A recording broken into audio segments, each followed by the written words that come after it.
It is the only Subaru assembly plant in the United States, and it's located in Indiana, and more specifically Lafayette. Hello, I'm Kevin Rader from WTHR TV, and joining me today from Subaru here from Indiana is Mr. Tom Easterday. Welcome to Comcast Newsmakers, Tom. Thank you very much, Kevin. Pleasure to be here. Tell me about, first of all, this certification, ISO 50001. What does that mean? It's a significant achievement for our associates. ISO 50001 is the International Standards Organization certification for energy management.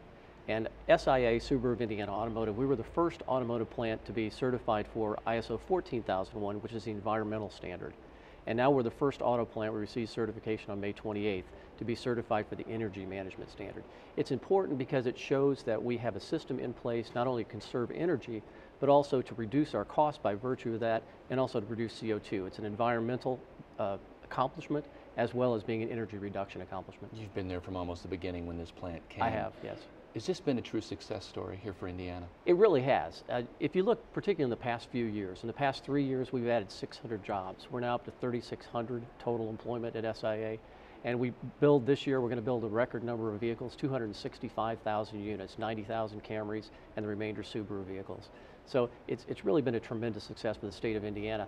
And there was a study by the Center for Automotive Research out of Detroit that said that for every one job created at an international automaker, there are 6 to 10 additional jobs created in the economy. And we've got about 30 direct material suppliers in the state of Indiana, so we've created hundreds, literally, or thousands of additional jobs, other than those just at SIA here in Tippecanoe County. I don't want to look in the review very long because you have so much going on, but sure. Why Indiana? Of all the places in North America, what made them decide that? There were a number of factors. Indiana, of course, is the crossroads of America. We have more interstate highways that come into the state, so certainly from a transportation standpoint, this was advantageous. Low utility costs were a factor. The workforce, though, is probably the primary factor, and I think Purdue University, being leading engineering and technology university located here, was very helpful also in locating the plant in Tippecanoe County. Well, let's shift to electric cars. That's sure. The hot issue right now. What are you guys doing there? Well, it's interesting. Subaru has had some advanced battery research in the past, and that's why Toyota was very interested in partnering with Subaru on development of the vehicle and sharing technologies.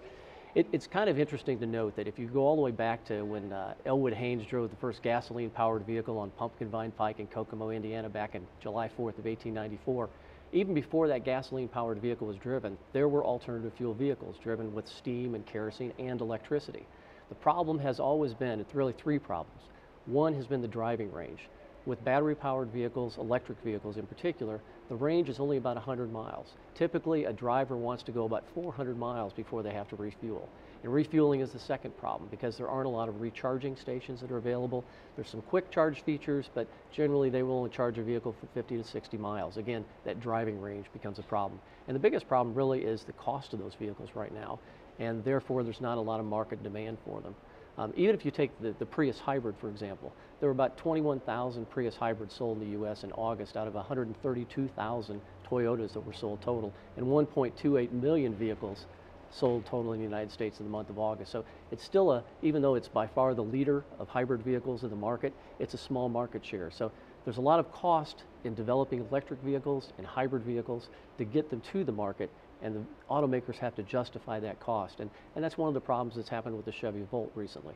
They don't have the market demand out there because the cost of the vehicle is high in relation to the driving range of the vehicle and the availability of charging stations. So I think eventually it's going to get there.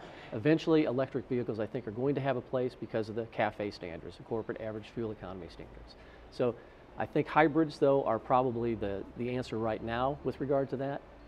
I think electric vehicles will be next. And Subaru right now is working particularly with hybrids, working with Toyota. Toyota is the largest shareholder of Fuji Heavy Industries, or Subaru, at 16.5%. So they've been working closely with Toyota in development of the hybrid vehicle. So we expect that to be the next thing, even before an electric vehicle. Tom Easterday from Subaru, thank you for joining us on Comcast Newsmakers. Thank you very much, Kevin. I'm Kevin Rader.